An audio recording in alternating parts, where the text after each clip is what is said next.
A hidden map of consciousness lies within you. Most discussions of the 7 chakras stop at simple colors and general meanings, but the true story is far more profound. By the end of this journey, you will possess a complete understanding of the chakras as a sophisticated technology for spiritual awakening, decoded from ancient texts and mystical traditions. What is the terrifying serpent power coiled at the base of this system? And why did medieval alchemists believe a tiny gland in your brain was the seat of the soul? This is the deep, esoteric history of the energy centers that define your reality. What part of your own inner world feels most mysterious to you? This entire journey begins in the dark, fertile soil of the earth itself. The first gateway, the root chakra, called Muladhara in Sanskrit, is not merely a point of basic survival. It is the ancient, silent foundation upon which every other level of your being is constructed. To understand it esoterically is to understand the very ground of existence. Its traditional symbol is a lotus flower with 4 crimson petals, but these are not just decorative.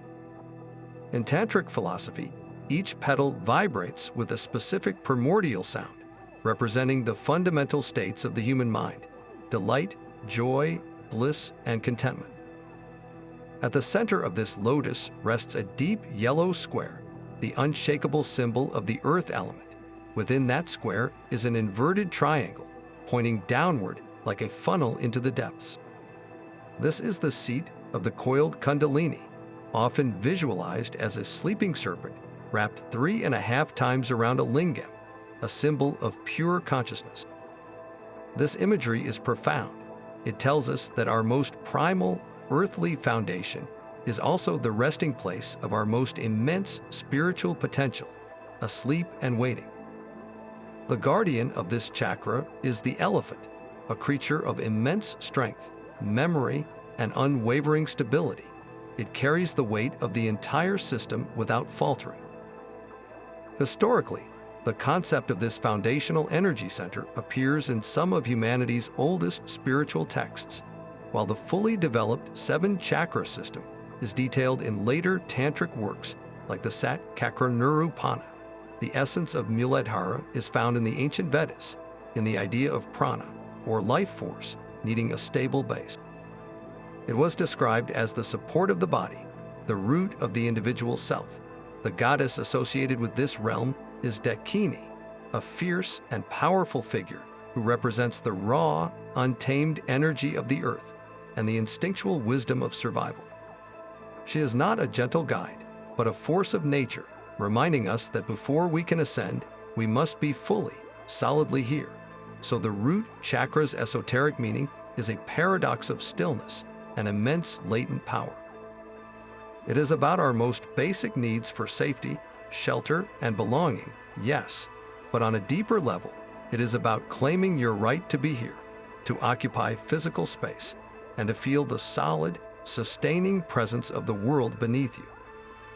When this center is balanced, you are not just secure, you are grounded in a way that allows the great serpent of energy to rest, gathering strength for its eventual awakening. But what happens when that serpent begins to stir? The journey upward demands we confront the very waters of our emotional existence.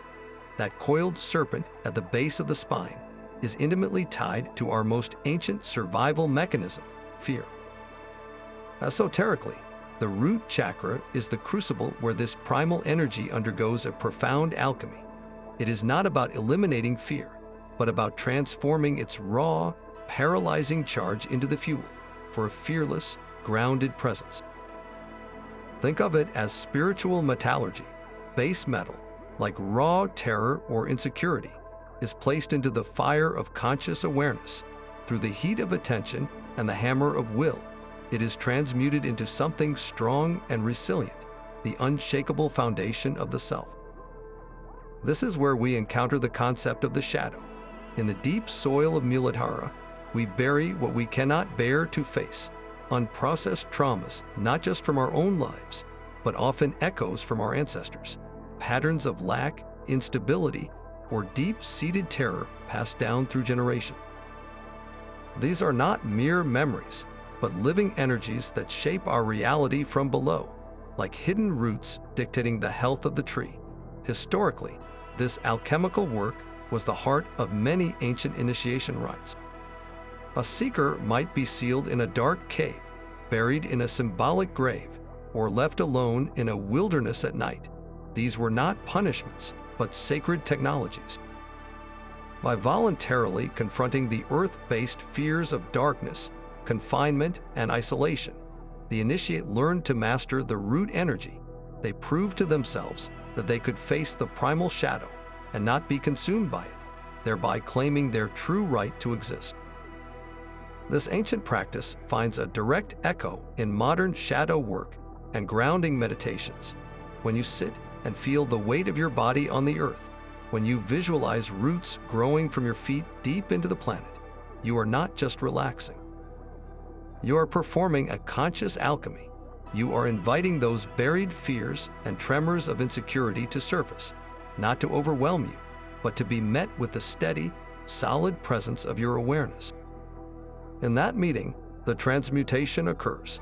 The instinct to flee becomes the capacity to stand firm. The anxiety about scarcity becomes a trust in the support of the universe. You are literally turning the lead of primal fear into the gold of unwavering strength. This is the esoteric secret of the root. Mastery here means your survival instinct no longer controls you, it empowers you. But once this foundation is solid, a new and powerful force begins to awaken within us.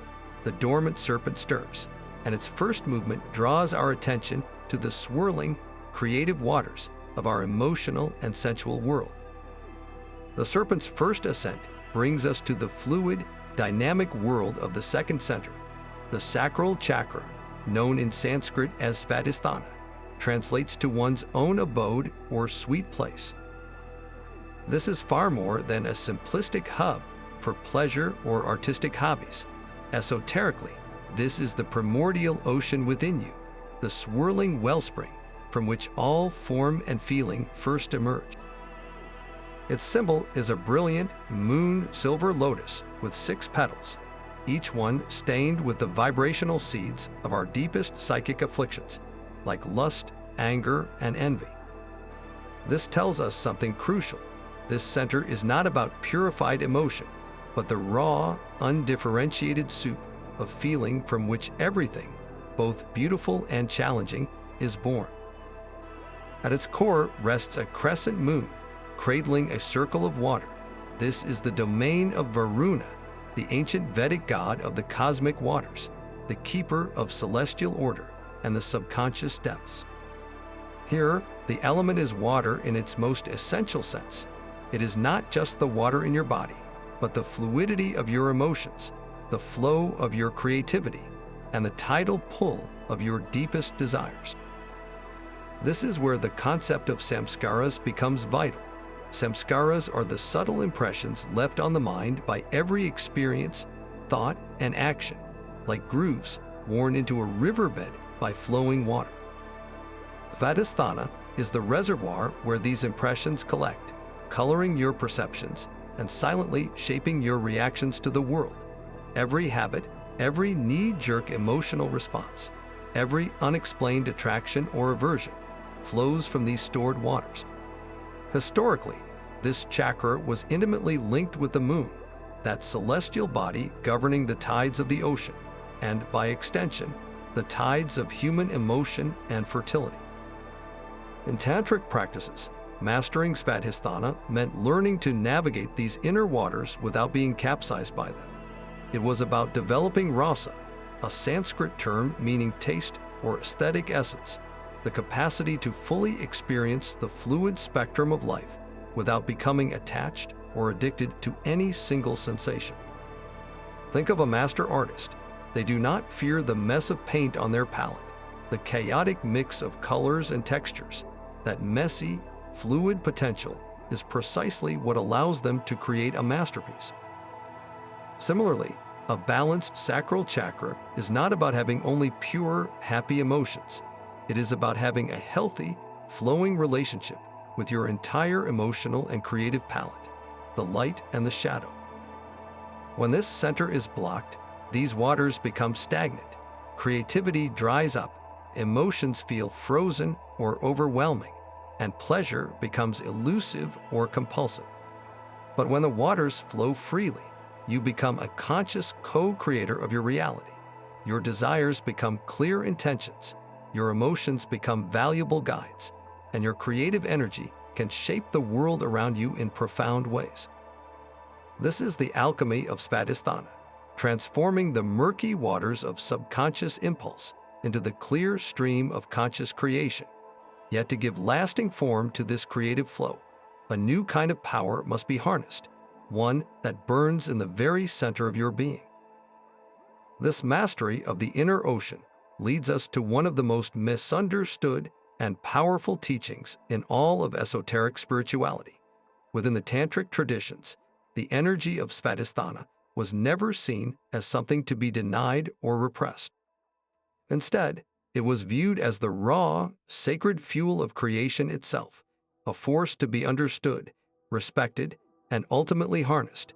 This is a radical departure from paths that seek to transcend desire. Tantra seeks to transform it. In this view, the very same creative, procreative energy that brings a child into the world is metaphysically identical to the energy that formed the stars.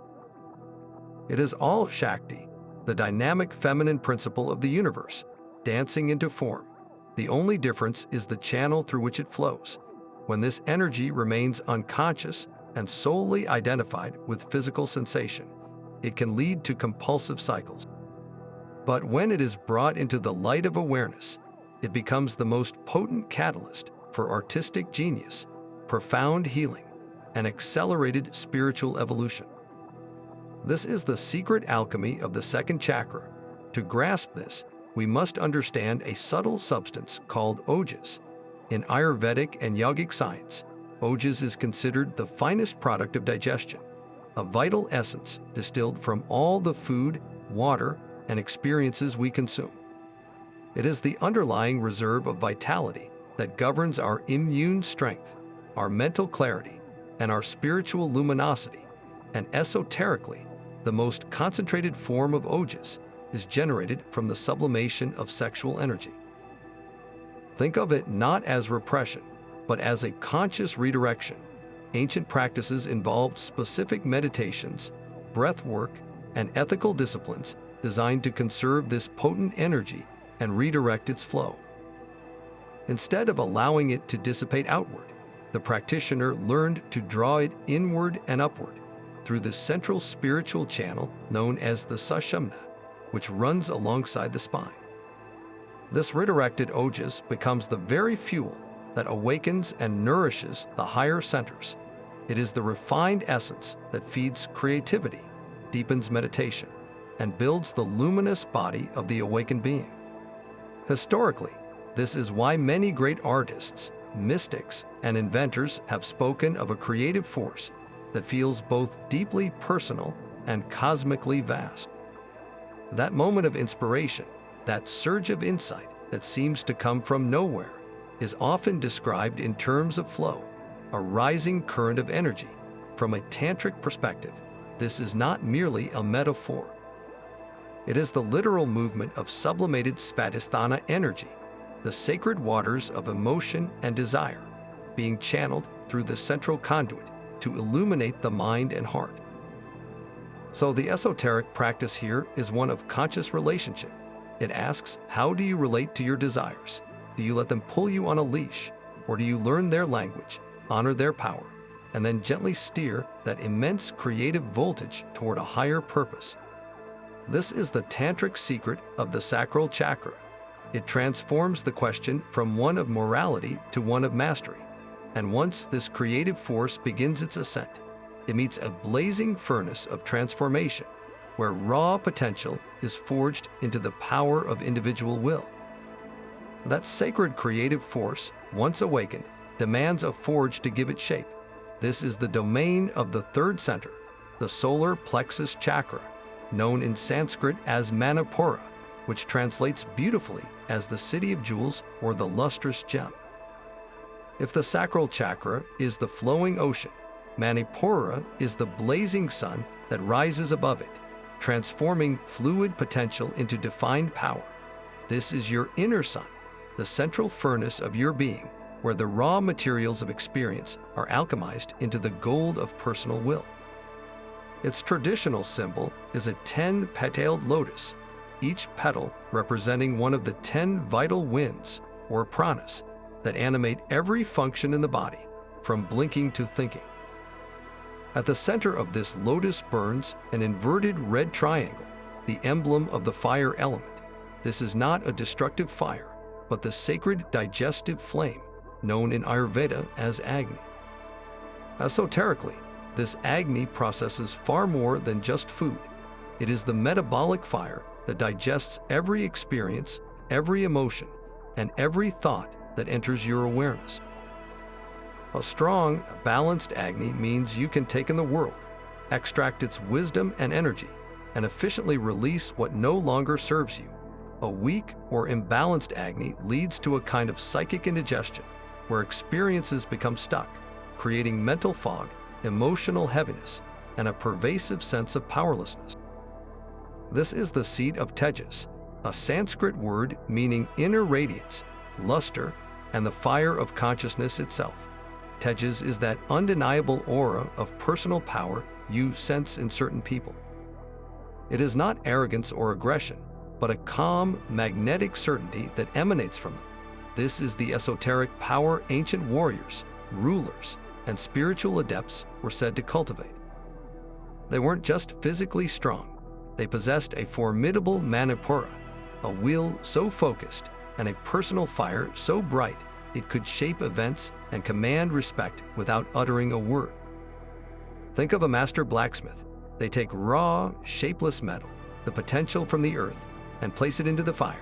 They then apply precise, forceful blows with their hammer, their will, to beat that metal into a strong, useful, and beautiful form, like a sword or a tool. Your solar plexus is that blacksmith's forge and hammer combined. The fire is your Agni, your transformative power. The hammer is your will, your capacity to make decisions and take action. The raw metal is the creative energy and emotional material rising from your sacral chakra. When this center is balanced, you move through the world with authentic confidence. You set clear boundaries. You make decisions from a place of inner authority rather than fear or external pressure. And you have the vital energy to manifest your intentions into reality. You literally shine, but when this center is blocked or overactive, the fire turns against itself. An underactive Manipura can feel like a perpetual cloud cover over your personal sun, leading to low self-esteem, indecisiveness, and a feeling that life happens to you. An overactive Manipura, where the fire rages uncontrolled, manifests as domination, anger, a need to control others, and brittle pride that shatters at the slightest challenge. The historical practices for balancing this center were intense. They involved breath work, like the fire breath or Kapalabhati, to stoke the inner Agni. They included visualizations of a spinning, golden sun at the navel center, and the cultivation of virtues like courage, discipline, and self-responsibility. The lesson of Manipura is that true power is never about controlling the external world. It is about achieving complete mastery over your own inner fire, so that your radiance naturally illuminates your path and warms those around you. Yet, a will forged in fire alone can become hard and isolated. For true power to become wisdom, it must learn to feel, to connect, to beat in rhythm with something far greater than itself. That inner fire, however, is a double-edged sword. The same blaze that forges your will can also consume it. This is the crucial alchemical work of Manipura, where the raw, unrefined ego is placed into the crucible to be purified. The emotions and desires rising from the watery depths of the sacral chakra are not rejected here, but thrown into the sacred fire as fuel. Think of a blacksmith working with impure ore. The ore contains valuable metal, but it is mixed with dirt, slag, and other elements. The intense heat of the forge does not destroy the metal. It separates it from everything that is not metal. The impurities burn away, leaving behind the pure, strong substance. In exactly the same way, the fire of your solar plexus is meant to burn away the impurities clinging to your personal power. What are these impurities? They are the distortions of the ego, the need for external validation, the desire to control others, the simmering anger from past wounds, and the brittle pride that masks insecurity. These are not your true self, they are the slag. The alchemical process involves consciously feeding these difficult feelings into your awareness, not to act on them, but to let the light of your conscious will illuminate them. In that light, their hold weakens. Anger, when met with understanding, can transform into the energy for righteous action. The need for control, when seen clearly, can soften into the capacity for true leadership. This is the historical concept of the solar initiation, a profound stage in many mystical traditions. It was not about gaining power over others, but about surrendering the personal will to a higher, divine will. The initiate learned that their small, selfish desires were like a candle flame, flickering and insecure. The solar initiation involved blowing out that candle so that the immense, steady sun of a universal purpose could shine through them. It is the moment you realize your personal power is not truly yours to hoard, but a fragment of a cosmic power that you are meant to channel. The shadow of Manipura is what happens when this initiation is refused. When the fire is left unmastered, it creates a tyrant, not a leader. This manifests as domination, ruthless ambition, explosive anger, and a desperate need to prove one's worth through conquest and status. The unrefined fire seeks to burn everything around it to feel its own heat, yet even this shadow holds a key. That raging anger is simply misplaced power, energy that has lost its true north and is lashing out. The need to control is a distorted cry for the stability and order that a balanced Manipura naturally provides. Mastering this chakra means you no longer need to shout to be heard, because your presence carries a silent authority. You no longer need to force outcomes, because your focused will aligns with the flow of life itself. Your personal sun stops blinding others and instead offers warmth and illumination. This is the great gift of the alchemical forge, transforming the leaden weight of a needy ego into the golden light of authentic, purposeful being. But a will aligned with purpose is only half the equation. For that purpose to have meaning, for that golden light to truly touch the world, it must learn to feel. The golden light of personal will finds its true purpose only when it learns to feel. This is the great turning point, the sacred bridge within the subtle body. We arrive now at the heart chakra, Anahata, whose Sanskrit name holds a breathtaking secret. It means the unstruck sound, the vibration that was never created, the note that exists before the first note is ever played. This is not the love of attachment or transaction.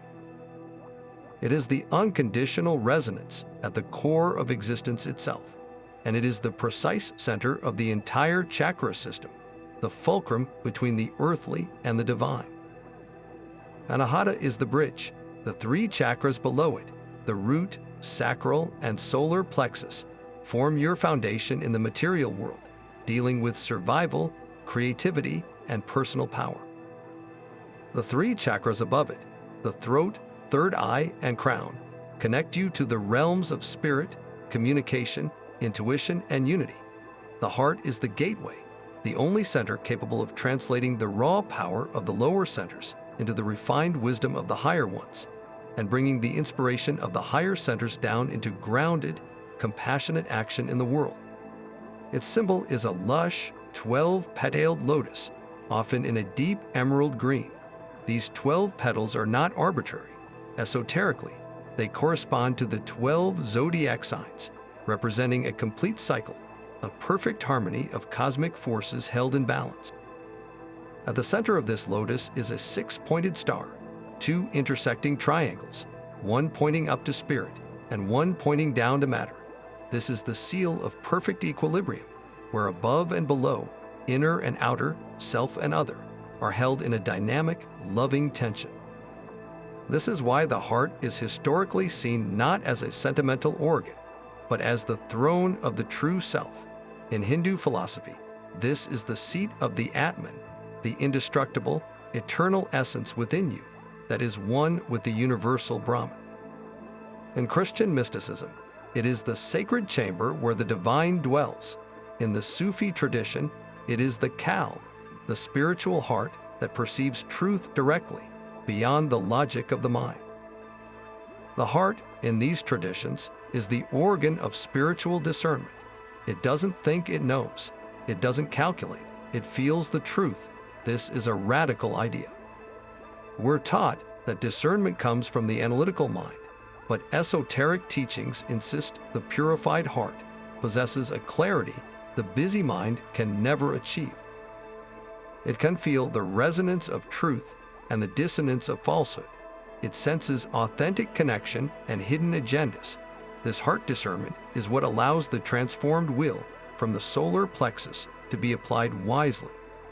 Your personal fire, now tempered by compassion, knows what to fight for and what to heal.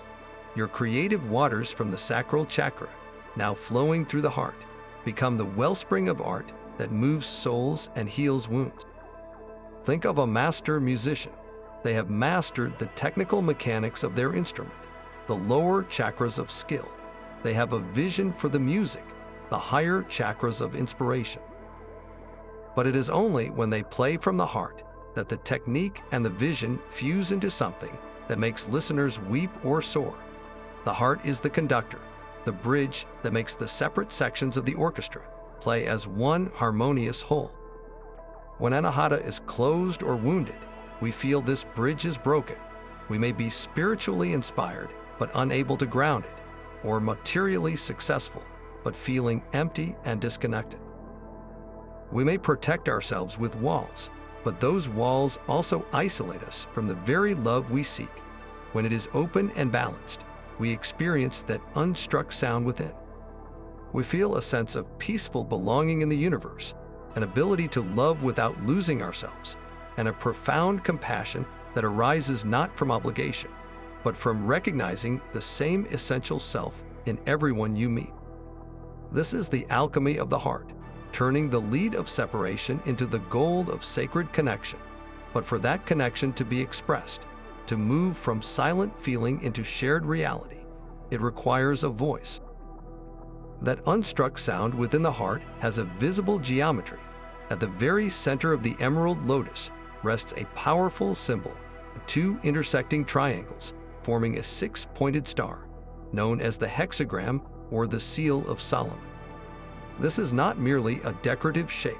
It is a dynamic map of anahata's ultimate purpose, the perfect and sacred union of all opposites.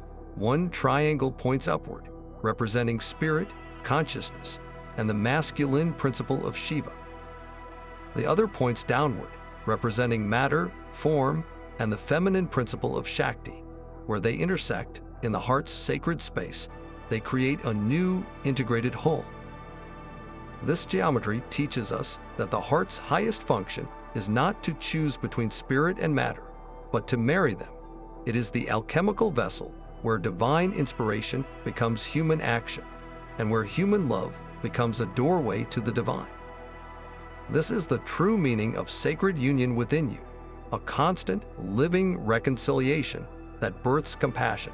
And this compassion has a color, a specific vibrational frequency that mystics across traditions have seen for centuries, the green ray. In esoteric Christianity, this is often called the emerald ray, associated with the heart of Christ and the principle of active, intelligent love that heals and renews all of creation. It is the green of spring, of life force returning after winter, of regeneration. In Sufi mysticism, the green light is the color of the heart center, the place where the lover and the beloved, the human and the divine, meet and recognize one another. This green ray is not a passive feeling of pity or soft sentiment. It is an active, intelligent, and harmonizing force. Think of it as the most sophisticated form of spiritual intelligence. A heart illuminated by this green light does not get swept away by every sorrow it encounters, losing itself in the process. Instead, it perceives the core of a situation or a person with crystal clarity, sees the pain and the potential, and then responds with precisely the right energy to bring balance. It knows when to offer gentle comfort and when to speak a firm truth. It can hold the tension of opposites, the anger and the forgiveness, the grief and the joy, without collapsing into one side or the other. This is the compassion of a master healer, a wise teacher, or a true peacemaker. They do not take on the world's suffering as their own burden, which would only add to the weight. Instead, they become a clear channel for the green ray, allowing its harmonizing, regenerative frequency to flow through them and into the situation. This is how the heart becomes a true bridge. It takes the fiery will from the solar plexus and cools it with understanding. It takes the flowing creativity from the sacral center and gives it a loving direction. It translates the silent knowing of the higher centers into acts of tangible kindness. When your heart operates from this place, you are not just feeling love, you are performing a sacred geometry of the soul, actively weaving the disparate threads of your experience into a tapestry of wholeness. But for this inner harmony to affect the world, it must find a voice, a way to resonate beyond the boundaries of your own skin. That inner harmony seeks a voice, a resonant frequency to make itself known. We arrive now at the throat, at the fifth energy center known as Vishuddha, a Sanskrit word meaning pure or especially pure. This is the esoteric purification center, the sacred gateway where the silent music of the heart and the brilliant visions of the mind are finally translated into the manifest world through sound and word. Its symbol is a 16-petaled lotus, often depicted in a luminous, silvery blue, like a moonlit sky. Each of those 16 petals vibrates with a specific energy of the Sanskrit alphabet, the foundational sounds from which all language and meaning are said to arise. At the center of this lotus rests a downward-pointing triangle, cradling a circle of pure white, representing the full moon and the element of space, or akasha. This is the most subtle of the 5 classical elements. Akasha is not empty space, but the all-pervading, etheric field that is the medium for sound, light, and consciousness itself. It is the canvas upon which the painting of reality appears. The presiding deity here is Sadashiva, an aspect of Shiva as the eternal, benevolent Lord who represents pure, undifferentiated consciousness. This tells us something profound about the throat chakra's true purpose. It is not merely a tool for everyday talk, but a direct conduit for consciousness to express and purify itself. To understand this power, we must travel back to one of humanity's oldest philosophical ideas, the concept of Vak, or divine speech. In the ancient Hindu texts, particularly the Rig Veda, the universe itself did not begin with a big bang of matter, but with a primordial vibration, a sacred sound. This sound, often symbolized by the syllable Om, is Vak in its supreme form. It is the creative power of the Absolute, the first differentiation of consciousness into frequency, from which all forms subsequently emerge. The esoteric teaching is that this creative power resides within you, specifically at the throat center. Every word you speak is, on a subtle level, a miniature act of creation or destruction. Your speech casts a vibrational spell, shaping not only the perceptions of others, but the very fabric of your own reality. This is why the throat chakra is so deeply tied to the power of mantra. A mantra is not a positive affirmation in the modern sense. It is a meticulously crafted sound formula, a sequence of syllables whose vibration is designed to resonate with specific energies in the subtle body and the cosmos. When chanted with focus and attention, a mantra is like tuning a fine instrument, your own being, to a divine frequency. It purifies the channel of Vishuddha, clearing the static of past lies, unspoken truths, and harmful self-talk, so that your ordinary speech can begin to carry more clarity, truth, and power. This brings us to the immense ethical responsibility hidden within this center. If every utterance is a creative act, then truthfulness, or sadhya, becomes the highest spiritual practice for the throat. This is not just about not telling lies. Esoterically, it means aligning your speech with the deepest truth you perceive, ensuring that your words carry the integrity of your heart and the clarity of your mind. Gossip, harsh criticism, idle chatter, and even promises you do not intend to keep are not just social faux pas. They are forms of vibrational pollution. They muddy the waters of akasha around you and reinforce patterns of separation and distortion within your own energy system. Conversely, when Vishuddha is clear and balanced, your communication carries a transformative power. You find your authentic voice. You speak with a conviction that resonates with others, not because you are loud, but because your words are clear and aligned. You can articulate complex feelings and profound insights. You become a channel for inspiration, where ideas seem to speak through you. Your yes means yes, and your no means no, and both are heard and respected. Think of a great orator, a poet, or a wise teacher. Their power does not come from the complexity of their vocabulary, but from the purity of the channel. Their words carry a vibrational truth that bypasses the intellect and speaks directly to the soul of the listener. They are, perhaps unconsciously, masters of their own Vishuddha, allowing the creative power of Vak to flow through them with minimal distortion. So the esoteric work of the throat chakra is an act of sacred refinement. It asks you to listen to the quality of your own inner and outer speech. It invites you to purify your communication, to choose words that build, heal, and reveal truth, understanding that each syllable is a brick you are using to construct the reality you inhabit. But what is the source of the profound truths that seek expression through this purified voice? From where do those clear visions and silent knowings originate? That purified voice begins by learning to listen to a profound silence.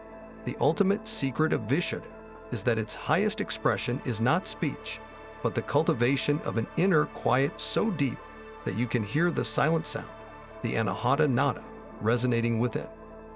This is the paradox of the throat chakra. To speak your deepest truth, you must first become utterly still and listen to the truth the universe is whispering to you. This is why, across spiritual traditions, mystics have undertaken rigorous vows of silence, known in Sanskrit as mana. This practice was never about merely refraining from talk. It was a sacred technology, a deliberate withdrawal of energy from the external world of chatter to amplify the internal world of vibration. By sealing the lips, the practitioner turns the faculty of hearing inward. The constant commentary of the mind begins to settle, and beneath it, a subtler symphony emerges, the hum of the nervous system, the pulse of blood, and eventually, the celestial music of the spheres themselves. In that deep listening, you stop telling yourself who you are and start hearing who you truly are. Your inner dialogue, often a chaotic stream of past conditioning and future anxiety, gradually aligns with a more fundamental frequency, the quiet voice of intuition and soul purpose. This is the practical essence of sadhya, or truthfulness at this level. It is not about constructing truthful statements, but about removing the layers of internal falsehood, the stories, fears, and borrowed beliefs that distort your perception, until you can perceive and then express reality as it is, not as you wish it to be. This inner truth has a direct, esoteric link to the very structure of your being. The element of Vishuddha is akasha, or ether, the subtlest substance from which the other four elements arise. In esoteric anatomy, Akasha is considered the medium for the etheric blueprint, the luminous template that holds the perfect pattern for your physical body and your life's purpose. Every word you speak, every sound you make, is a vibration that either clarifies or muddies this luminous template.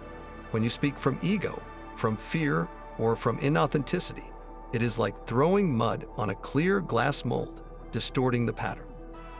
When you speak from that place of inner silence and aligned truth, your voice becomes a polishing cloth, cleaning the glass and allowing the divine blueprint to shine through more brightly. This is how authentic expression becomes an act of profound self-healing and alignment. Think of a musician tuning their instrument by listening to a perfect tuning fork. The vow of silence is listening to the cosmic tuning fork. Your subsequent speech, when it comes, is then naturally in tune. Your yes and no resonate with conviction because they are in harmony with your soul's song. Your creative ideas flow without blockage because the channel is clear. You stop forcing communication and start allowing truth to articulate itself through you. This is the ultimate power of Vishuddha. It transforms you from someone who uses words into someone who is used by wisdom. Your voice becomes an instrument of purification for yourself and for the world around you, sculpting reality with the vibration of integrity.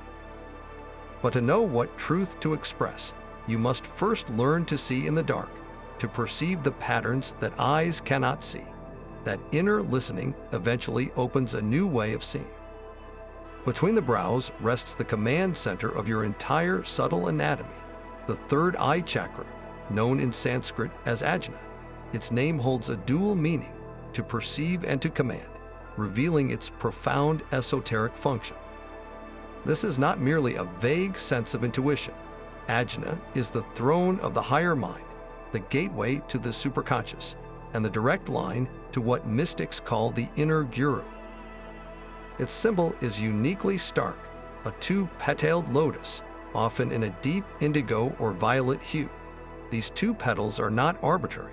They represent the final merging of the two great psychic rivers that wind through your energy body, the Ida and Pingala nadis. Ida, the lunar channel, carries cool, receptive, feminine energy. Pingala, the solar channel, carries warm, active, masculine energy. For their entire course up the spine, these two forces alternate, creating the duality of day and night, thought and feeling, within your experience. But at Ajna, they finally unite, pouring their combined streams into the central channel, the Sushumna. This union of opposites at the forehead signifies a monumental shift. Duality collapses into unity. You no longer perceive the world through the filter of either or, but begin to experience the wholeness of it. This is the prerequisite for true inner vision. Historically, this concept of a spiritual eye of perception is one of humanity's most enduring symbols. In ancient Egypt, it was the eye of Horus, the Wadjet, a symbol of protection, royal power, and health, but also of the moon's phases and the restored order of the cosmos. It represented the all-seeing eye of the god, a faculty of perception that could see the hidden layers of reality. In Buddhism, it is the urna, the curled white hair or luminous dot in the center of the Buddha's forehead, one of his 32 major marks of a great being. It signifies his supreme spiritual insight and his ability to perceive the true nature of all phenomena. In Hindu iconography, deities are often depicted with a third eye vertically on the brow, symbolizing the eye of wisdom that sees past illusion, or in the case of Shiva, the eye that destroys ignorance with its fiery gaze. These are not just artistic conventions. They are maps pointing to a latent human capacity. The esoteric function of ajna is clairvoyance, which literally means clear seeing. But this is not necessarily about seeing ghosts or future events in a cinematic vision, though that can be a facet. More fundamentally, it is the direct perception of truth beyond the intellect. It is seeing the energy behind the form, the pattern within the chaos, the connection where the physical eyes see only separation. It is the mind's eye suddenly understanding a complex problem, not by analyzing the steps, but by seeing the entire solution as a complete picture. Think of a master chess player. A novice sees the board as individual pieces and calculates moves one at a time, using the logical, analytical mind. The master, however, often perceives the entire board as a single energy field, a pattern of tension and possibility. They see the winning strategy emerge as a whole shape, a vision. That shift from piece-by-piece analysis to holistic pattern recognition is a mundane echo of what ajna awakening feels like on a spiritual level. Your perception moves from the sequential processing of the brain to the simultaneous knowing of the mind's eye.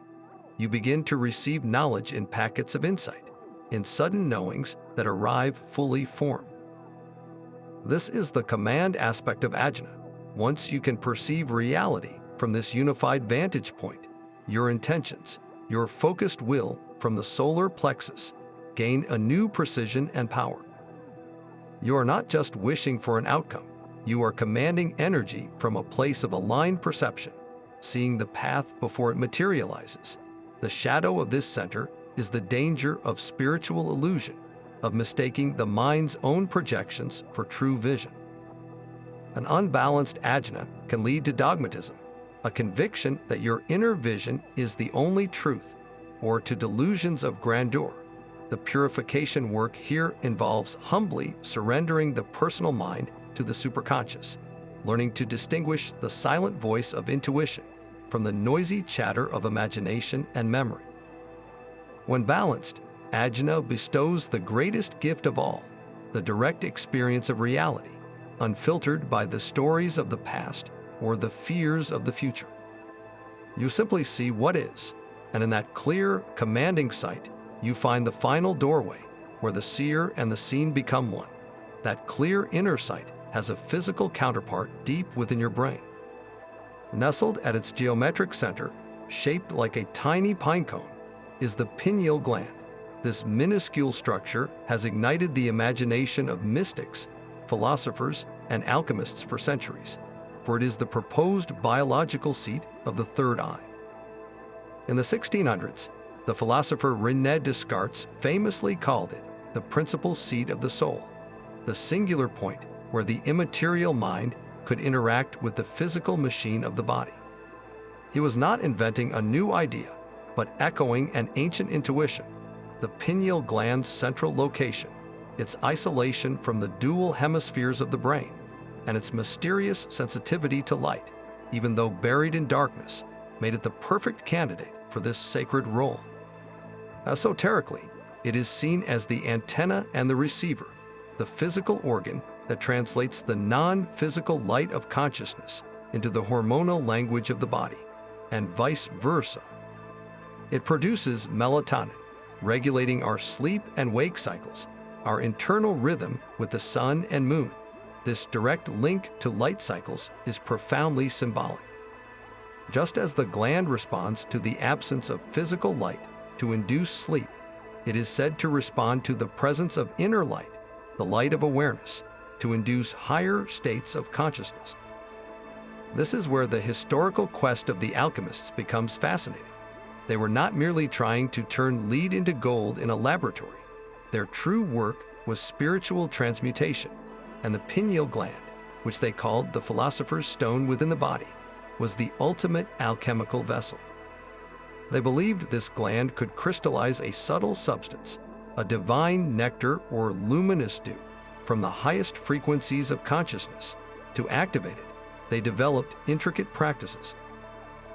They used specific visualizations of inner light, often focusing on a sun or star at the center of the forehead. They employed sacred sounds and mantras whose vibrations were aimed at stimulating this center. Some traditions even spoke of dietary disciplines and the use of certain pure substances to decalcify and awaken the gland, freeing it to receive more subtle energies. The goal was always illumination, to turn the lead of ordinary perception into the gold of visionary insight. This activation is intimately tied to the concept of the inner teacher, or antaryaman. In many Eastern traditions, the ultimate guru is not an external person, but this silent, knowing presence that resides in the cave of the heart and speaks through the aperture of the third eye. When ajna is clear and the pineal gland is symbolically awakened, you gain direct access to this inner source of jnana. Jnana is not intellectual knowledge gathered from books. It is wisdom knowing, a flash of understanding that arrives complete, resolving paradoxes and revealing the underlying unity of all things. It is the difference between reading a detailed description of the taste of honey and actually tasting it on your tongue. This wisdom allows you to perceive the deeper lessons in every experience, to see the guiding hand of a larger intelligence in the seeming chaos of life. Think of a moment when you were struggling with a difficult decision, and suddenly, in a quiet instant, the right path became utterly clear. No more pros and cons lists, just a calm, certain knowing. That is a glimpse of jnana flowing through an uncluttered ajna. It is your inner guru speaking in the language of silent certainty. So the esoteric work of the third eye is a delicate alchemy of the mind. It involves quieting the storm of thoughts to hear the whisper of intuition, softening the gaze of judgment to allow the light of perception, and humbly inviting that inner teacher to illuminate your path from within. When this center is balanced, you navigate life not by external maps, but by an inner compass that always points true north. And this inner compass ultimately points toward a source of light that contains no shadow, a unity where the seer, the seeing, and the seen dissolve into one boundless experience. That inner compass points toward a source of light that contains no shadow. Above the crown of the head blooms the final gateway, the 1,000-petaled lotus, Sahasrara. This is not merely another energy center in a sequence, but the destination of the entire journey, the dissolution of the droplet back into the ocean. If the third eye is the throne of the inner guru, the crown is the merging with the guru's source, the silent expanse from which all teachings arise. Its symbol, a luminous lotus with 1,000 petals, is a map of infinity. Each petal represents a unique pathway of consciousness, a potentiality, all radiating from a single, boundless center. This is the realm of pure potential, where all forms dissolve back into the formless, and all sounds resolve back into the primordial silence. Historically, this center is associated with the void, shunya, but this is not a cold emptiness. It is a pregnant, dynamic nothingness, the womb of all creation, teeming with unmanifest possibility. It is the ultimate reconciliation, where Shiva, pure consciousness, and Shakti, the creative energy, are realized not as two forces in union, but as one inseparable reality. You are no longer a channel for the divine. You recognize yourself as an expression of it, a temporary pattern in an eternal dance. Different traditions have given this indescribable state different names, each pointing to the same summit from a different path. In Buddhism, it is nirvana, the blowing out of the individual flame of craving and ignorance, leaving only the clear, cool sky of unconditioned awareness.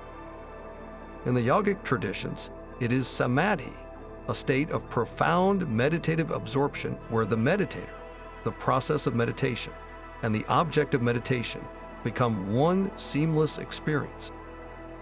In Christian mysticism, it is sometimes called cosmic Christ consciousness, a realization of one's identity with the animating logos, the divine word or pattern that structures all of creation.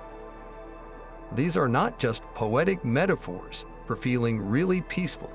They describe a fundamental shift in the structure of perception itself, where the sense of a separate self watching the world simply falls away.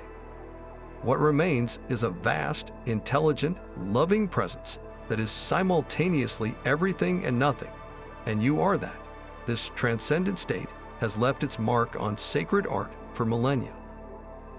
The golden halos encircling the heads of saints and deities in Christian, Buddhist, and Hindu iconography are not merely indicators of holiness. They are direct artistic representations of the radiant energy of an awakened Sahasrara, a luminosity perceived by those with inner sight. In statues of the Buddha, you will often see a protuberance on the crown of his head, the Ajnisha. This is not a hairstyle, but one of his 32 major marks, symbolizing his supreme wisdom and his attainment of that which is beyond the physical, a direct connection to the infinite. Even the spires and domes of temples and cathedrals, pointing heavenward, are architectural echoes of this human longing to touch the transcendent, to make contact with the thousand-petaled lotus above. So what is the practical esoteric meaning of this? The chakra that seems to point entirely beyond the self, the work of Sahasrara, is the ultimate surrender. It is the final release of the need to understand, to achieve, or even to be someone. All the practices of the lower chakras, the grounding, the creating, the willing, the loving, and the seeing, were preparations for this one act, letting go of the rope. When consciousness rises to this point, the individual will voluntarily dissolve into divine will. You stop seeking light because you realize you are made of it. The journey through the chakras, then, is not about collecting powers, but about peeling away every layer of identification until nothing remains but the truth of what you always were. And in that silent, luminous space, the circle completes itself, for the infinite consciousness of the crown now looks out through the clear lens of a healed and whole human being, fully present in the world, yet utterly free from it. That luminous merging is not a destination to be rushed. The ancient texts carry a clear and crucial warning, one echoed by genuine spiritual teachers across time. Forcing open the crown chakra, Sahasrara, without the stable foundation and purification of the lower centers is like trying to pour the entire ocean into a cracked cup. The vessel shatters. Esoterically, this premature opening can lead to what is sometimes termed spiritual psychosis, a terrifying disconnection from reality where the mind, unprepared for the influx of boundless energy, interprets it through the lens of a still active and unbalanced ego. The result is not enlightenment, but inflation. A person may believe they are a messiah, develop grandiose delusions, or become so detached from their body and earthly responsibilities that they cannot function. This is the shadow of the crown, where the void is mistaken for an escape hatch from life, rather than the source of it. Historically, this is why every authentic tradition emphasized the gradual, natural ascent of the Kundalini serpent.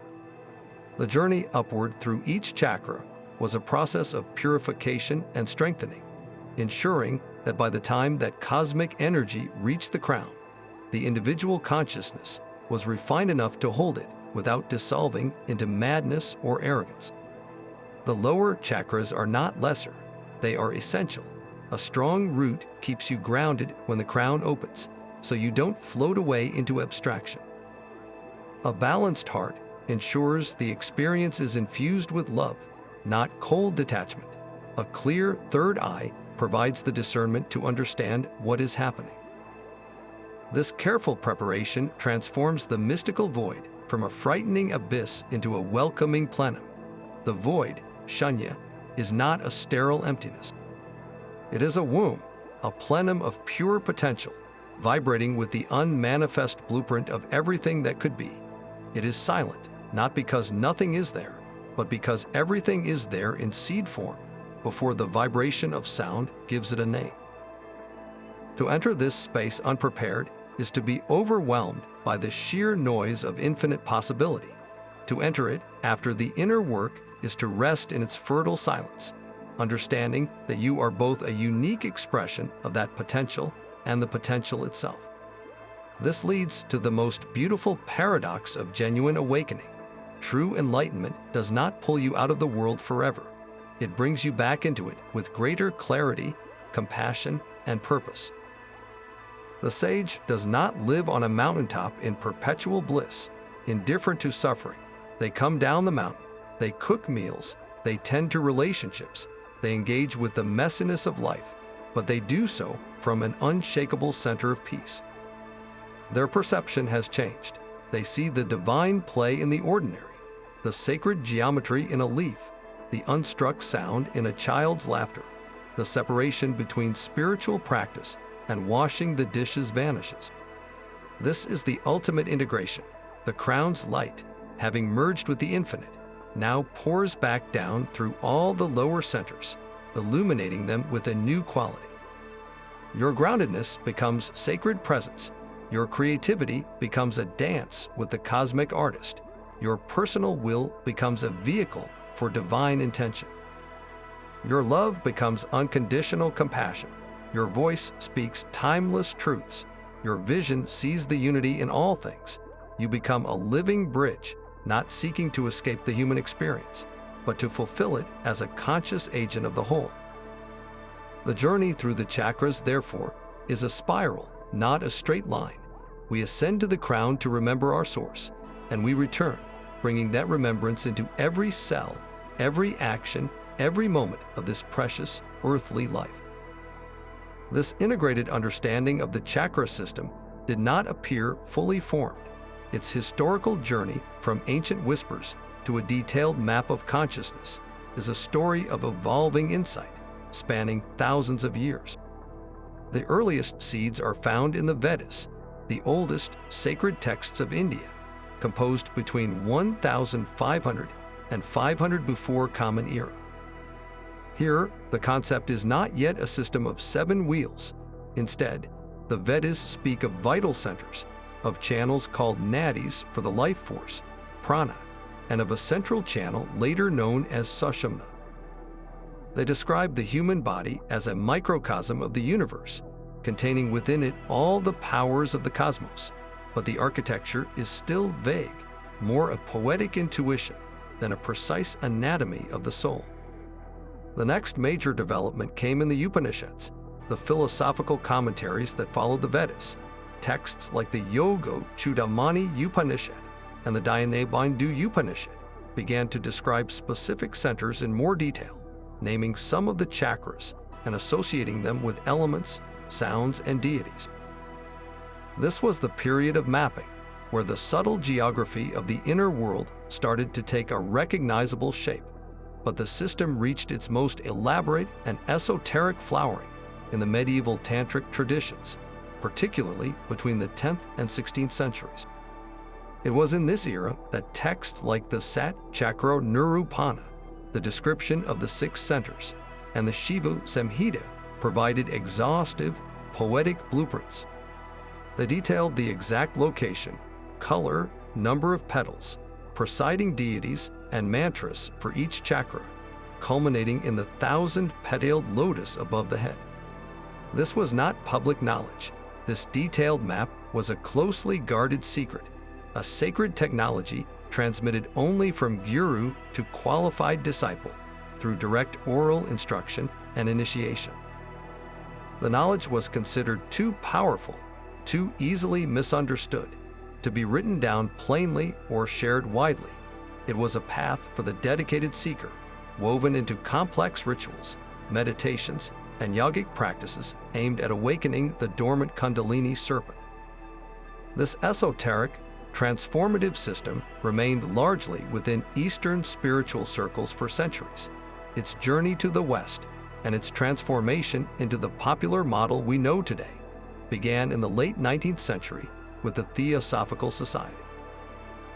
Founders like Helena Blavatsky and later authors such as Charles Webster Leadbeater introduced the concept to a Western audience, but they often reinterpreted it through a lens of Western occultism and early psychology. Leadbeater's book, The Chakras, published in 1927, was particularly influential. He associated the chakras with specific psychological qualities and even claimed to clairvoyantly perceive their colors and functions, popularizing the now standard rainbow color scheme that is less emphasized in the original Tantric texts. This was a pivotal shift. The chakras began to be seen less as centers for a radical spiritual alchemy requiring a guru, and more as a framework for personal growth, healing, and self-understanding accessible to anyone. 20th century thinkers and authors in the human potential movement further developed this psychological model, divorcing it from its traditional religious context and aligning it with modern therapy and holistic health. So the system we commonly encounter today is a synthesis, a fusion of profound ancient esoteric science and modern psychological interpretation. One is not necessarily wrong, but they serve different purposes. The original Tantric map is a technical guide for spiritual transcendence, while the modern adaptation is often a tool for personal integration and wellness. Knowing this history enriches our practice, connecting the dots between a seeker in a medieval Indian forest and someone today meditating to balance their heart chakra, both exploring the same magnificent inner universe from different shores of the same river. These inner maps and energy centers are part of a vast, living architecture. The chakras themselves are not isolated stations, but major intersections within a far more intricate network, the subtle body.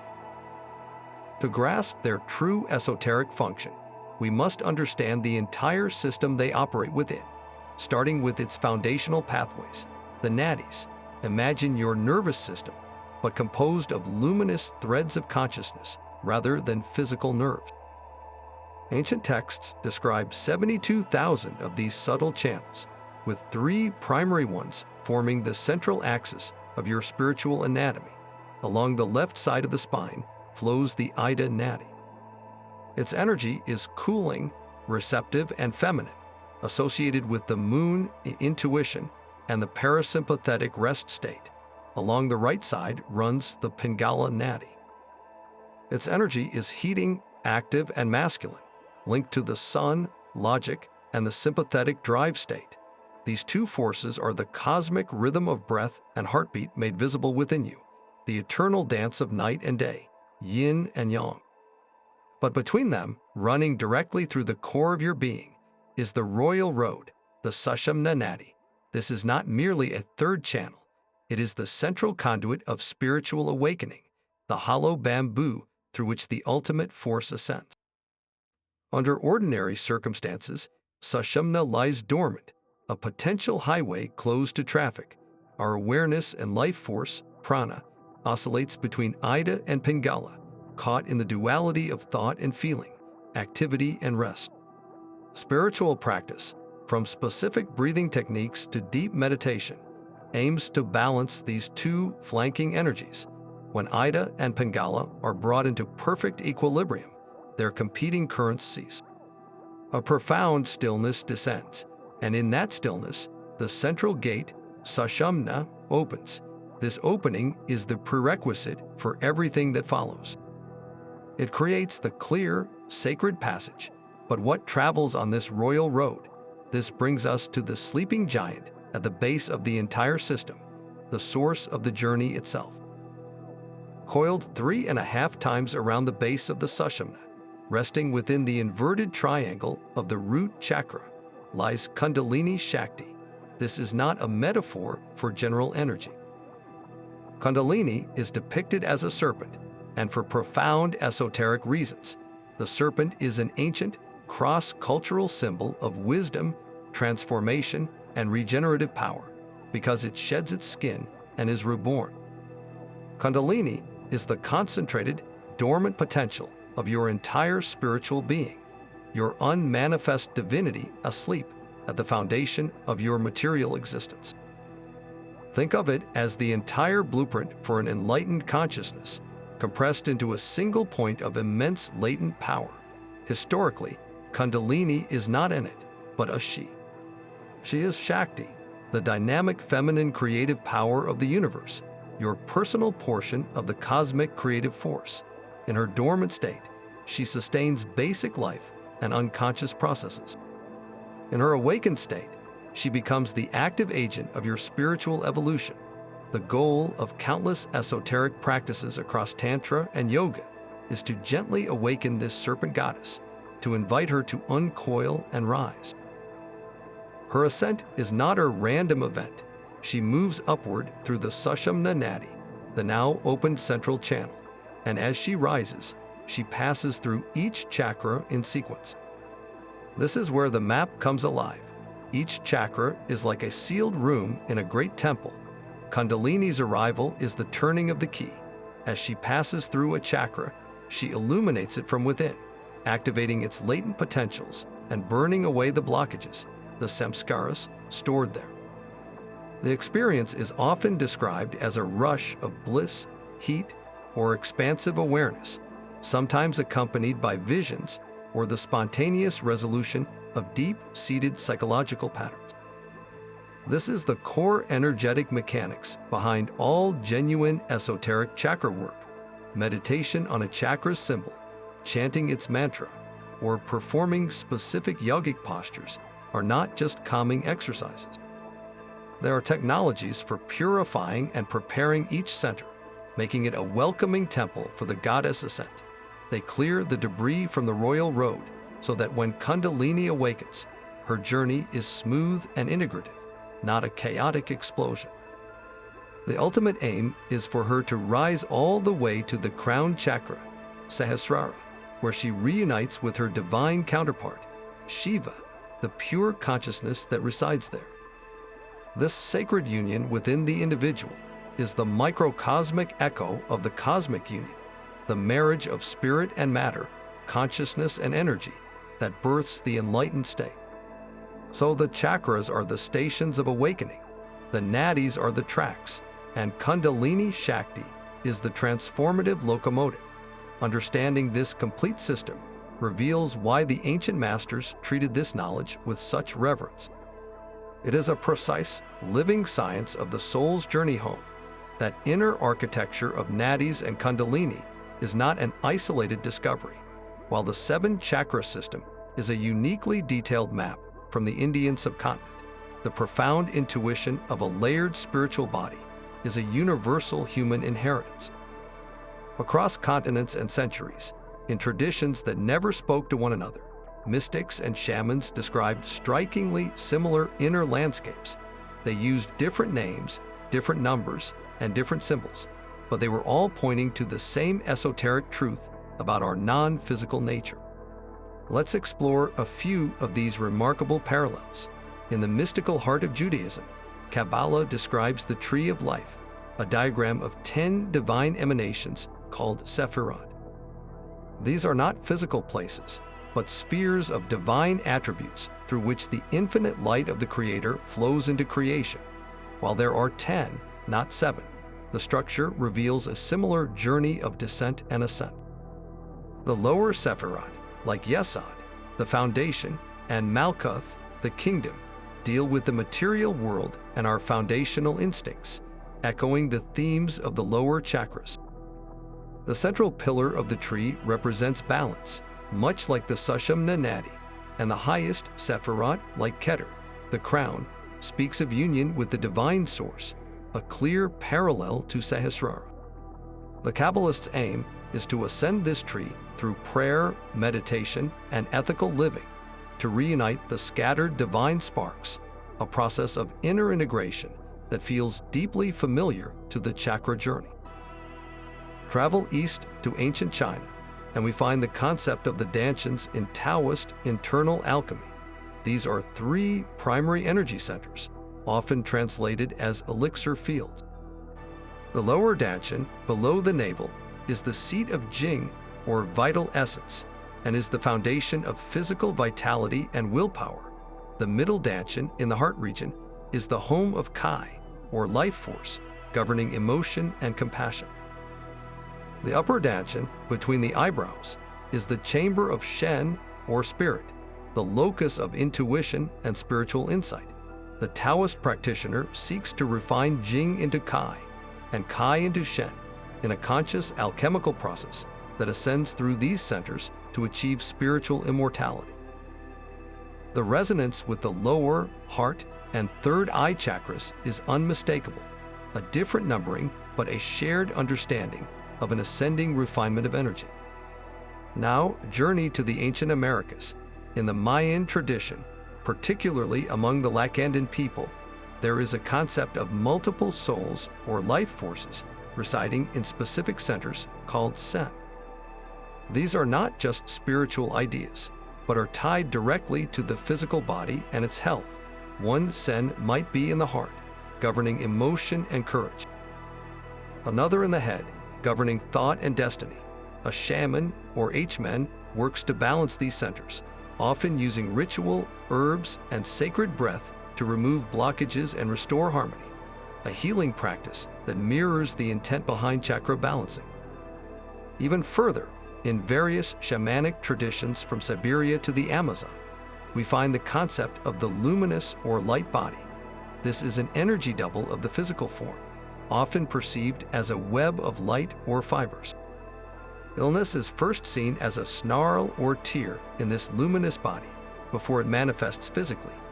The shaman's journey involves navigating this subtle anatomy to perform soul retrieval or energy healing, working on centers of power within this light body that correspond to emotional and spiritual well-being.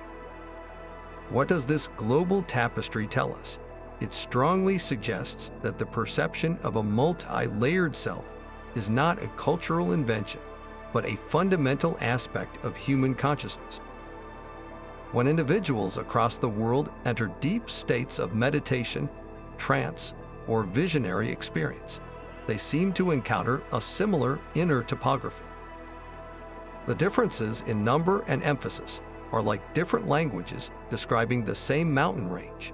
One language has 7 distinct peaks, another sees 3 major massives, and another describes the rivers flowing between them. But they are all describing the same majestic terrain within. This universality points to an esoteric truth that we are not just physical beings having occasional spiritual experiences, but spiritual beings having a sustained physical experience, and our inner architecture reflects that profound reality. This universal map of the inner self speaks a secret language. To truly understand the chakras esoterically, we must learn to read this language, a lexicon composed not of words, but of color, sound, and sacred geometry. Each center's specific hue, its seed syllable, and its intricate geometric symbol, called a yantra, form a precise vibrational code. This code is not decorative, it is operational. It is the user interface for the subtle body, a way to consciously tune your own energy. Let's begin with the root. Its bija mantra, the seed sound, is lam. When chanted, this sound does not originate in the throat, but is felt as a deep, resonant hum in the pelvic floor. The L sound connects to the earth, the A sound opens and grounds, and the M sound, the nasal closure, vibrates the skull, completing a circuit. This specific combination of frequencies is designed to resonate with the dense, slow vibration of the earth element, helping to stabilize and energize that foundational center. Its yantra, or geometric symbol, is a deep yellow square. Why a square across cultures? The square is the shape of stability, solidity, and the 4 cardinal directions. It represents the manifest world, the 4 elements in their solid state. The yellow color within many Tantric traditions is associated with the earth, with the grounding, nourishing energy that supports all growth. So meditating on a yellow square while chanting LM is not a vague visualization. It is a targeted technological act. You are broadcasting a specific frequency to a specific location in your energy field, instructing it to become stable, solid, and secure. Now move up to the heart. Its bija is YAM. This sound, a soft exhale that engages the heart center, is the vibration of air, the element of anahata. Chanting YAM creates a palpable resonance in the chest, a gentle thrum that seems to physically expand the space around the heart. Its color is most often a lush emerald green, the color of life, renewal, and balancing harmony. But here is where history adds a fascinating layer. In some early Tantric texts, the heart chakra is described as deep red or smoky gray, colors associated with passion or transition. The shift to green in popular understanding came later, influenced by cross-cultural mystical insights. like the Christian emerald ray and the Sufi green light of the heart, which aligned perfectly with its unifying, healing function. This variation teaches us that the colors are less about rigid dogma and more about the quality of energy they represent, green perfectly capturing the heart's role as the bridge and healer. The heart's yantra is the six-pointed star within a circle, the intersection of two triangles. Meditating on this symbol while chanting YM is an exercise in sacred geometry. You are not just thinking about balance, you are using a visual and auditory key to unlock the experience of equilibrium within your own emotional body, inviting the upper and lower energies to meet and merge in harmony. The most abstract language belongs to the third eye. Its bija is the sacred syllable OM, or more specifically, the silent part of OM that follows the audible sound. This is the vibration of pure consciousness itself, the sound of the universe. Its color is indigo, the deep blue of the midnight sky, representing infinite space, intuition, and the wisdom that comes when the chatter of the lower mind ceases. The yantra for ajna is often a simple circle, or a lotus with two petals, representing the final union of duality. To meditate here is to move beyond complex forms, to focus on the void within the circle, the silence after the OM. You are tuning your awareness to the frequency of perception itself, moving from looking at things to understanding the space that holds them. This esoteric language turns meditation from a general relaxation technique into a precise science of the soul. By combining the visual key of the yantra, the auditory key of the bija mantra, and the conceptual key of the color, you send a multi-sensory command to your subtle body. You are not passively hoping for change. You are actively reprogramming your inner vibrational state, using the same symbolic codes that mystics have used for centuries to navigate and activate their own divine architecture. This symbolic language of the chakras extends its roots into the night sky.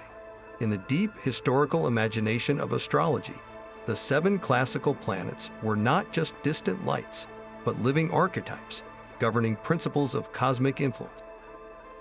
Esoteric traditions from the West, such as Hermeticism and certain strands of Kabbalah, performed a breathtaking act of synthesis, mapping these celestial governors directly onto the 7 inner centers of the human subtle body.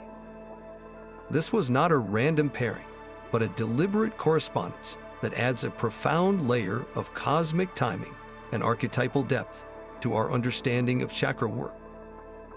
Let's begin at the foundation, with the root chakra and its planetary ruler, Saturn. Saturn is the great taskmaster, the lord of time, structure, limitation, and the material world. Its energy is slow, heavy, and crystallizing. This is a perfect match for Muladhara, which governs our physical structure, our bones, our sense of time and mortality, and the necessary limitations that create a stable life. Saturn asks, what are your foundations built upon? A balanced root-Saturn connection gives you the discipline to build a lasting life, while an imbalanced one can manifest as rigid fear, crushing depression, or a feeling of being imprisoned by circumstance. Working with your root chakra during a strong Saturn transit, for example, can be a powerful time for laying new groundwork or confronting deep-seated fears. Moving upward, we enter the fluid realm of the sacral chakra. Here, we find 2 compelling planetary correspondences. The first is Jupiter, the planet of expansion, abundance, and faith. Jupiter in Svadhisthana speaks to the boundless, creative potential of this center, its capacity for joy and prosperity. The second, perhaps more intuitive link, is the Moon, the swift celestial body governing the tides, emotions, intuition, and the cyclical nature of feeling. The Moon's reflective, receptive, and ever-changing nature mirrors the watery world of our desires and emotional memory. This dual correspondence reminds us that the sacral center holds both the expansive joy of creation, Jupiter, and the deep, tidal pull of our emotional past the Moon. At the blazing center of the will, the solar plexus, we again find a powerful duality. The primary correlation is with Mars, the red planet of action, courage, assertion, and raw drive. Mars is the warrior, the energy that takes the creative potential from the sacral center and forges it into decisive action. This is the fire of your personal power in its most dynamic form. Yet the sun, the central luminary, is also associated here. The sun represents the core self, the central identity, and the radiant will that animates your entire being. So, Manipura is both the focused, strategic force of Mars and the central, life-giving radiance of the sun. An imbalance might show as Martian aggression or solar arrogance, while balance brings the courage to act aligned with your true, radiant self. The heart chakra finds its celestial mirror in Venus, the planet of love, beauty, harmony, and relationship. This is perhaps the most immediately resonant pairing. Venus governs what we value, what we attract, and how we relate. Anahata's unstruck sound is the vibration of unconditional connection, and Venus is the archetype that teaches us about connection through beauty, art, and partnership. Working with your heart chakra is inherently a Venusian practice, an invitation to open to more beauty, cultivate deeper harmony in relationships, and recognize the inherent value in yourself and others. Communication finds its ruler at the throat.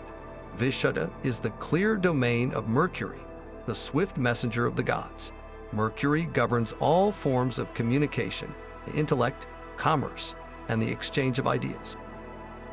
It is the planet that translates thought into speech and inner knowing into shared language. A balanced Mercury-Vishuddha connection gives you eloquence, wit, and the ability to learn and teach with clarity. When blocked, it can manifest as anxiety in communication, gossip, or a feeling that your voice is not heard. Aligning with Mercury's energy can help purify your speech and sharpen your mind's capacity to articulate the truths of the heart. The third eye, the seat of inner vision, is often linked to the moon for its reflective, receptive, intuitive qualities. The moon receives the light of the sun consciousness and reflects it as intuitive insight. However, a compelling alternate correspondence is with Jupiter, the planet of wisdom, higher knowledge, and philosophical understanding. Jupiter's expansive vision allows us to see the bigger picture, to perceive patterns and meaning. So Ajna is both the receptive mirror of the moon, catching glimpses of inner truth, and the expansive, knowing gaze of Jupiter, comprehending the grand design.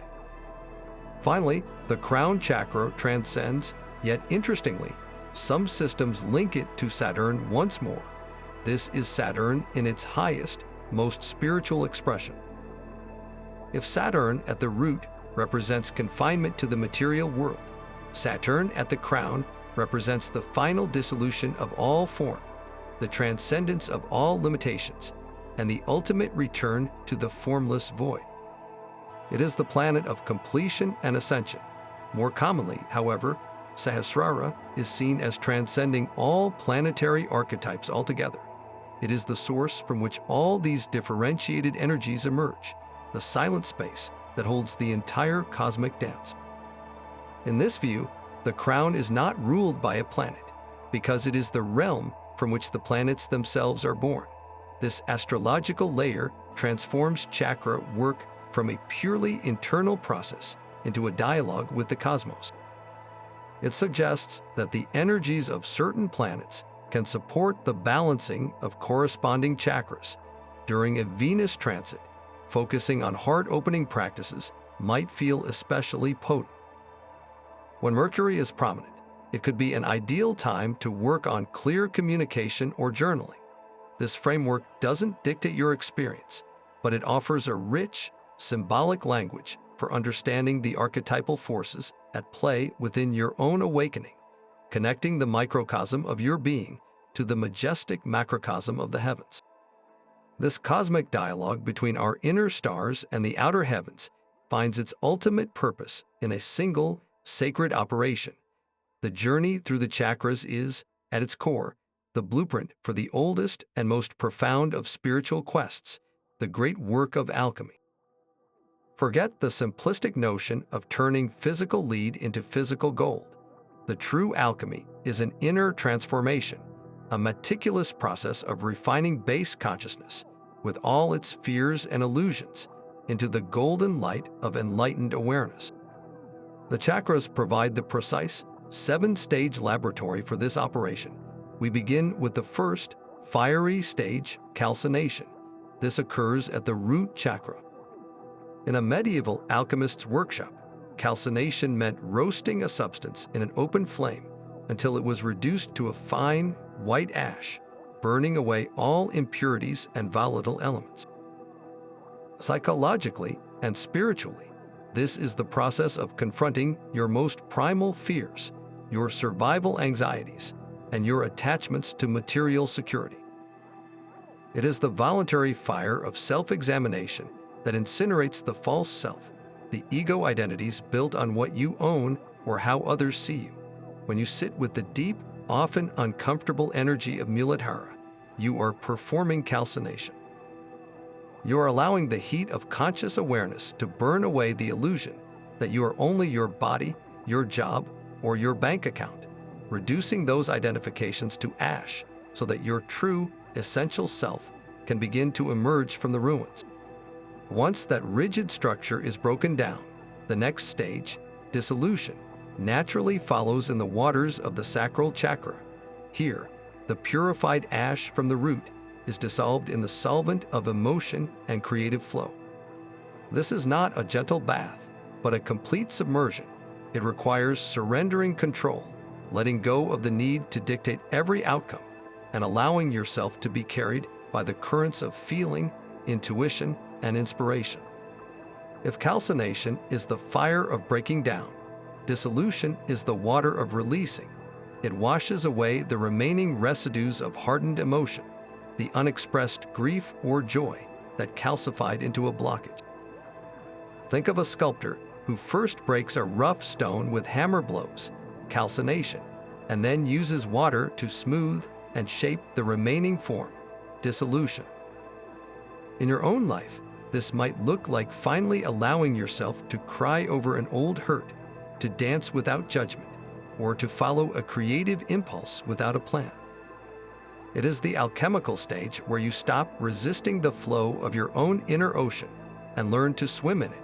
From that fluid state, a new, conscious form must be born. This is coagulation, the alchemy of the solar plexus chakra. After dissolution, you are left with a solution, a scattered essence. Coagulation is the process of bringing that essence together, of precipitating it into a solid, defined shape. This is where your will, your purpose, and your personal power crystallize from the formless waters of feeling. You take the insights from your emotional release and the stripped-down truth from your foundational burning, and you forge them into a new intention, a clear identity, a I am statement that comes from the core. The blacksmith metaphor returns here perfectly. The molten, fluid metal from the fire is poured into a mold and cools into a solid, useful tool. Your balanced Manipura is that mold. It gives structure and direction to the creative potential rising from below, coagulating it into the power of authentic action. You move from, I feel many things, to, I will do this specific thing that aligns with my truth. The process continues upward, with each chakra representing another vital phase in this inner purification. The heart performs what alchemists called conjunction, the sacred marriage of opposites, uniting the will of the lower centers with the inspiration of the higher ones. The throat engages in fermentation, where the fixed matter of thought is spiritualized and elevated into inspired expression. The third eye oversees distillation, purifying the essence of consciousness into its most refined, perceptive state through repeated cycles of insight and stillness. And finally, the crown chakra achieves the ultimate goal, projection. This is not about projecting onto others, but about the final stage of the alchemical process, where the perfected philosopher's stone, the fully integrated consciousness, is completed. It possesses the power to transmit its perfected state, to transform everything it touches. In spiritual terms, this is the state of enlightenment, where your very presence becomes a catalyst for awakening in the world around you.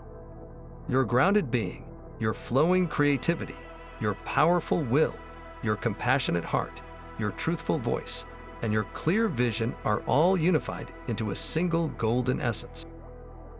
You have become the alchemist and the gold, the transformer and the transformed. This ancient framework reveals the chakras not as a static diagram, but as the living, breathing steps of your own heroic journey, turning the lead of your limitations into the limitless gold of your true nature. But that alchemical gold can be tarnished by a subtle, seductive shadow. The profound language of chakras and awakening carries a hidden risk, a trap for the sincere seeker that ancient traditions warned about, and which modern spirituality often overlooks. We must turn our clear sight inward to examine the specific imbalances of each center and the pervasive danger of using spiritual ideas to avoid spiritual work. Every energy center, when its flow is distorted, manifests a unique set of challenges. An underactive root chakra doesn't just mean you're a bit ungrounded. Esoterically, it can manifest as a pervasive sense of not belonging on this planet, a disconnection from the body that seeks escape into pure spirit, or a chronic financial anxiety that no amount of money ever solves. You might float in lofty ideas, but struggle to pay rent or care for your physical health. Its overactive shadow is just as telling, a hyper-fixation on material security that becomes hoarding, stubborn rigidity, and a fear-based obsession with control, mistaking the accumulation of things for true stability. Move to the heart. An underactive anahata isn't merely a lack of romantic love. It can show up as spiritual isolation, a cold, analytical approach to enlightenment that lacks compassion, or an inability to receive kindness, believing you must achieve perfection to be worthy of love. Its overactive shadow is perhaps more common, a love that lacks boundaries, where compassion becomes codependency, and you martyr yourself, confusing suffering with sacredness, losing your sense of self in the name of universal connection. The throat chakra's imbalance is particularly revealing in our age of communication. Underactive, you swallow your truth, your voice literally feels constricted, and you harbor secret resentments because you cannot articulate your need. Overactive, you use words as weapons or shields, talking over others, dominating conversations, or using spiritual jargon and high vibe affirmations to lecture rather than connect. Your speech filled with light but devoid of authentic human resonance. This brings us to the core of the modern shadow, a concept called spiritual bypassing. It is the unconscious use of spiritual beliefs, practices, and language to sidestep unresolved psychological wounds, develop mental needs, and fundamental human responsibilities. It is attempting to heal the crown chakra while ignoring a gaping wound in the root. Imagine someone who speaks beautifully of oneness and cosmic love, yet cannot hold a steady job, avoids difficult conversations with their family, and is chronically in debt. They are using the light of the higher chakras to bypass the necessary, often messy work in the lower ones. They might label their financial instability as releasing attachment to the material, reframe their lack of boundaries as unconditional love, and dismiss their anger as low vibrational energy they're transcending. This is not evolution, it is evasion. The ancient paths never taught transcendence without integration.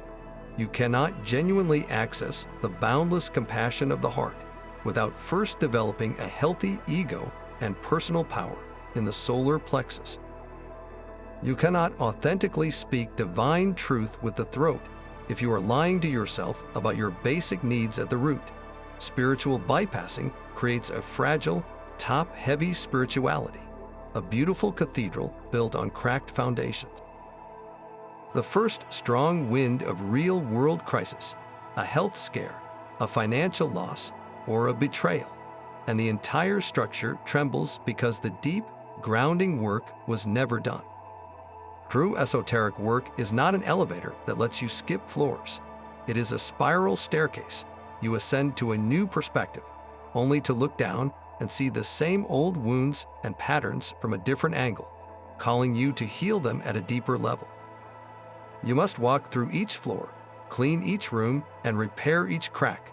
The goal is not to live permanently on the top floor, gazing at the stars, but to have a fully functional, luminous home, from the solid foundation to the open skylight, integrated and whole.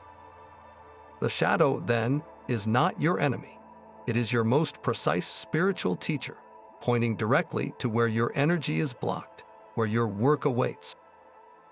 To ignore it in favor of only the light is to refuse half of your own awakening. That inner laboratory of transformation has a practical manual. Genuine esoteric work with the chakras moves far beyond passive visualizations of colored lights into the realm of active, precise technologies for reshaping consciousness. These are not weekend workshops, but time-tested methodologies that treat your subtle body as a living system to be calibrated. One of the most potent and least discussed of these is a practice called nyasa. The word means to place or deposit. In Tantric ritual, nyasa involves touching specific points on the physical body, often the locations of the chakras or other energy points, while simultaneously chanting a specific mantra and visualizing a specific deity or power entering that point. It is a multi-sensory act of programming. You are not just thinking about the heart chakra, you are physically touching your chest, vibrating the seed syllable YM into your fingertips, and installing the conscious archetype of a loving deity into that center. This turns abstract meditation into a concrete ritual of embodiment, literally installing divine qualities into your own flesh and energy field. It is a method for becoming a living temple, room by sacred room. This embodied work is supercharged by the mastery of breath. Pranayama, or breath control, is the dynamo of esoteric practice. While gentle alternate nostril breathing is wonderful for balance, the advanced techniques for chakra activation are more intense and specific. Take Bhastrika, the bellows breath. This is not a calming exercise. It involves rapid, forceful, equal inhalations and exhalations through the nose, using the diaphragm to pump the belly like a blacksmith's bellows, stoking a fire. The primary aim is to massively increase the flow of prana, the vital force, and to generate intense inner heat, or tapas. This heat is not metaphorical. Practitioners report a literal rising temperature in the body, which serves to burn through energetic blockages, particularly in the central channel. When directed with intention, the surging prana from Bhastrika can be focused like a laser to stimulate dormant centers, especially the solar plexus and the base of the spine, awakening the foundational energy needed for the kundalini to rise. It is a powerful, purifying fire that must be learned carefully, as its force can be overwhelming for an unprepared system. For those drawn to a more visual and geometric path, the contemplation of yantras offers a silent, profound technology. A yantra is not merely a drawing. It is a crystallized diagram of a deity's energy or a chakra's essence. It is a focused, two-dimensional portal. The most famous is the Sri Yantra, a breathtakingly complex interlocking of triangles, circles, and lotus petals, representing the entire cosmos and the goddess Tripura Sundari. To work with a chakra yantra, you do not just glance at it. You engage in a process called tritalka, or steady gazing. You place the yantra before you, calm your breath, and allow your gaze to soften, absorbing the geometric pattern without analytical thought. The mind, seeking a point of focus, settles on the complex form. As it does, the rational, chatter-producing parts of the brain begin to quiet. The yantra's precise geometry acts as a key, unlocking a specific frequency within your own subtle body. By merging your awareness with the symbol of the heart chakra's star or the root chakra's square, you are not thinking about stability or love. You are resonating with the archetypal blueprint of stability or love itself. The symbol does the work, reorganizing your inner energy to match its perfect pattern. All of this points to the most critical and most often minimized component of genuine esoteric practice, the role of the guide. In the traditional model, awakening the Kundalini and navigating the profound shifts of the chakras was never considered a solo endeavor. The risks of imbalance, spiritual inflation, or psychological distress from premature awakening were well understood. The guide or guru served multiple essential roles. First, as a living transmission line, they carried the awakened energy of the lineage, and through initiation, could help ignite that same potential within the student, often in a safer and more integrated way than solitary effort. Second, as a diagnostician, a qualified teacher can perceive imbalances in a student's energy field that the student themselves is blind to, prescribing specific practices, mantras, or disciplines to correct the flow before it becomes a problem. Third, and perhaps most importantly, as a mirror and an anchor, when the Kundalini stirs and the mind encounters profound states or terrifying voids, the guru is the unwavering reference point. They provide context for the experience, assure the student they are not going insane, and help integrate the transcendent insights back into daily life. They prevent the seeker from becoming lost in the dazzling lights of the upper floors, reminding them to keep the foundation strong. In our modern, do-it-yourself spiritual culture, this element is often discarded in favor of books and online courses. While these resources have value, they cannot offer the personalized transmission, the corrective feedback, or the embodied presence of a true guide. Seeking one is not a sign of weakness, but of profound respect for the power of the forces you are engaging.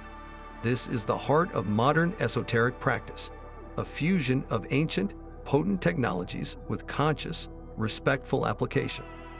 It is the difference between reading about electricity and safely wiring a house, between admiring a map and embarking on a guided expedition through the most mysterious terrain that exists, the landscape of your own awakening. This entire journey reveals a map that is alive. The 7 chakras are not a static diagram in a dusty book, but a dynamic, breathing topography of your own awareness in motion. They chart the full spectrum of human experience, from the dense, silent certainty of the physical body to the boundless, silent expanse of pure spirit. Every thought you think, every emotion you feel, every action you take, vibrates within this living architecture. A moment of panic sends a tremor through the root. A surge of inspiration is a quickening in the sacral waters. A decision made from deep integrity fires the solar plexus with purpose. A wave of compassion opens the heart like a flower. This system is the historical culmination of humanity's deepest quest to understand the self and the cosmos not as separate things, but as mirrors of one another, a single, interconnected reality viewed from the inside out. That is its true power. It provides a coherent framework that makes sense of our entire existence. On a personal level, it demystifies our psychology. Why do we sometimes feel creatively blocked, yet full of anxious energy that could be sacral water unable to flow into solar fire? Why do we know what we should say, but the words stick in our throat? That is a heart truth meeting a blocked vishuddha. Our physical health, in the esoteric view, is not separate from these energy patterns. Chronic lower back issues often whisper of root chakra insecurities, while persistent throat ailments might speak of truths left unspoken. This model doesn't replace medicine. It complements it by asking what energetic story the body is telling, but the map scales infinitely outward. It explains our relationship with the cosmos itself. The planetary correspondences are not mere poetry. but a recognition that the same forces that move the stars also move within us. The grounding patience of Saturn, the expansive love of Venus, the communicative speed of Mercury. These are not just out there, they are in here, operating as fundamental tones in the symphony of your consciousness. When you work with your heart chakra, you are, in a very real sense, harmonizing with the Venusian principle of the universe. This turns spirituality from a vague search for meaning into a precise technology of alignment. You are no longer hoping to feel connected. You are using a proven interface to tune your own instrument to the frequency of the whole. This is why this ancient system endures, why it has been rediscovered and reinterpreted across millennia and cultures. It works. It provides a language for the ineffable and a method for the miraculous. It tells you that your deepest longing for peace, your creative spark, your moments of transcendent insight are not random accidents, but the natural functions of a sublime inner technology coming online. You are not broken, you are awakening, and you hold the user manual, written in the language of symbol, sound, and sensation, waiting for you to read it from the inside. As we prepare to close this exploration, we stand at the threshold of a final, essential question, one that brings this entire map down to earth, into the reality of your daily life. That living map is yours to navigate. We have walked from the dense, fertile soil of the root to the silent, starry vault of the crown, tracing a path worn by mystics, alchemists, and seekers for thousands of years. We have seen this system not as a simple self-help chart, but as a profound historical artifact and a sophisticated technology of consciousness, a universal language for the soul's journey. But a map, no matter how detailed, is not the territory. The true magic does not lie in memorizing the symbols, but in stepping onto the path itself. This ancient framework is offered as a guide for your own awakening, not as a rigid dogma to be followed without question. Its power is unlocked through direct experience. Let these concepts inspire you to sit in quiet meditation, to feel the subtle sensations in your own body, to observe where your energy flows freely and where it feels stuck. Let them deepen your self-inquiry, prompting you to ask where in your life you might be spiritually bypassing a foundational issue, or where you could bring more of your heart's wisdom into your daily words and actions. Study the rich traditions from which this knowledge sprang, but always return to your own inner laboratory. What part of this exploration resonated most deeply with you?